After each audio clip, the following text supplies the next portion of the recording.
Kavod Chav Dal Tevis, the Stalkus of the Rebbe, Alter Rebbe. We'll start off with L'chaim. Chaim Bracha.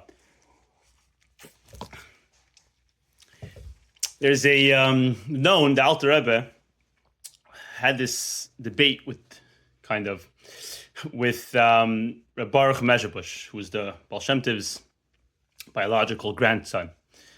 It's an Adol's son, was Baruch.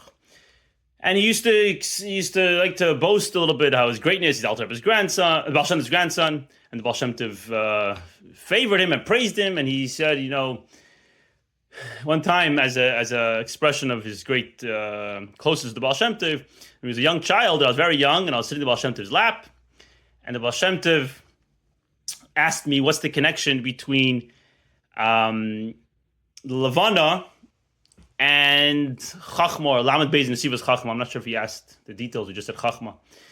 And I answered him, the Baruch tells the Alter Rebbe, I answered him that the Rashi Tevis Levana is Lamed Beis Nesivas HaChachma. And Baal Shem Tov was very proud of me, and from a young child already, I'm his favorite. So the Alter Rebbe answered him that big raya, if the Baal Shem Tov had a goat, this was the Alter Rebbe said, Baal Shem Tov even had a goat on his lap. And he asked him a question: would the goat be able to refuse an answer? Or even a goat could answer him. What's your big chiddush? We know the Alter Rebbe was strong about the fact that it's nice that you're a grandchild biologically, but I'm the grandchild of Baal Shem Tov from a student, the Maggid student, which means that he didn't just, I'm born into it, that's it. Something that he worked, he studied, he worked hard, he became a Talmud of the Maggid, something that he had to work hard for to become a grandson of the Baal Shem Tov. Now, that's the Alter Rebbe. Let's tie that in now to this week's Parsha. It says in the Parsha is called Ve'era. Ve'era is the second pasuk of the Parsha. Ve'era el Avram el Yitzchak el Yaakov. Rashi says Ve'era el ha'avos, to the avos. Most 5-year-olds, I hope, know that Avram, Yitzchak, and Yaakov are the avos. We don't need to. What's Rashi coming to add by saying al ha'avos? What's Rashi's point?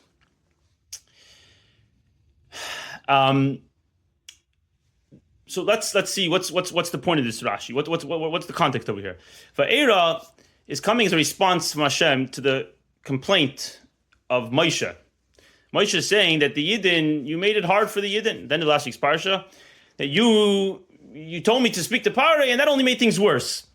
And that was one issue. And the other issues, they're asking, what they want to know what your name is. What's going to be your name? What should I answer them about your name? And on that, Hashem is telling them by the Avos, Hashem is telling Moshe by the Avos, they didn't complain. They didn't hear Achar Midoisai. They didn't have any second thoughts. When I told them these things, Rashi gives examples. There's the Rashi then the Shmois, the Rashi beginning Ve'era, give different examples. How the Avos didn't have doubts and didn't ask questions about my name, etc. So what are you questioning about? The problem with that is, and this is what Rashi is coming to answer, it's very nice. Avram, Yitzchak, Yaakov, they were Merkava, they were very holy people, they were totally batal to Hashem. It's very great that they didn't have questions, they were totally given over to Hashem's will and Hashem's whatever. But this is, why is that applicable to me, to anybody else? What's Hashem saying that it's the Avram, Yitzchak, and Yaakov? That's why Rashi is adding El Ha'avos. Avram, Yitzchak, and Yaakov are not just 3 holy people. And therefore, you can't compare to them. They're holy, I'm not as holy as them. I'm not so batal as them. Avram, Yitzchak, and Yaakov are the Avos. And the Av, we know, Av is Moirish. Av inherits to those who inherit him, everything that they have. And therefore, the fact that Va'era, that I showed myself to the Avos, in a way of showing me that they saw Likus, it was something that's clear to them, it's something that's easy to receive and something to believe in, etc. That is something that I gave to the Avos, and therefore the Avos inherited it over to you guys, and therefore you shouldn't be having these complaints. That the Avos gave it over to you. Now, the problem with that is that now the other side, if that's so true, then why Taka was Moshe? Why indeed did Moshe complain? And Moshe asked the questions from the Avos. So this is we're going to answer now. I'm going to tie it back to what we said before. Story. The Yidden, it says in the Medrash that the Yidden were redeemed from Mitzrayim in the merit of their Amunah. the merit of their Amunah. Therefore, Hashem saw that their belief in Hashem and their connection to Hashem is so great, and therefore He redeemed them. So the question is, the Yidden, what happened now? The Yidden were always Ma'aminim. In Mitzrayim, they're always Ma'aminim. What changed now? And the answer is that the change now was that the Yidden were Ma'aminim because they were Bnei Ma'aminim. They received their Amunah as a Yerusha from the Avos. Avraham Avinu who gave over their Amunah. Explained in Tanya, right, that we have that basic faith and connection to Hashem that every Jew has. That came because of the Avos. And it was very nice, but that wasn't enough. And Moshe Rabbeinu saw that it was the time to come now and redeem the Yidden from Mitzrayim. The Amunah has to be in a way that it's something personal, something that comes from their perspective. They understand it, they appreciate it, they know it. And not just something that comes naturally from your inheritance. And that's why Moshe had to arouse in the Yidden, they should have this Amunah also, mitzad, their perspective, and their seichel, and their intellect, and their understanding. And that's why he said, he came with the questions to Hashem, that the Yidden have a problem, meaning that we have a brain, we have questions, we have doubts, we have concealment on this.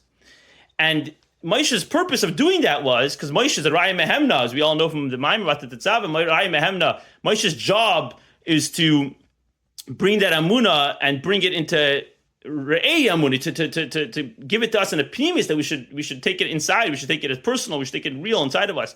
And that's why Moshe said, let's take this Amunah and make it into a thing that we can appreciate. Let's ask it as a question, meaning it come in a way that we have to use our brain. In the doubts, in the concealments over there, in our personality, let over there bring in the Amunah of Hashem, the Va'era, the Hashem coming in a revealed way that now we can believe in Him and we can understand Him, or we can understand the Amunah, and that's what the purpose of Moshe's coming was. And this is, as we know, the Chiddush of the Alter Rebbe, the Baal Shem Tov, was somebody who taught Amunah, gave over the idea of godliness, and the Alter Rebbe's Chiddush was Chabad, that we should make it understood, personalized in our brain, that we can feel it, we can understand it, we can make it personal and not just floating in the air, which is exactly the same thing Moshe Rabbeinu was doing.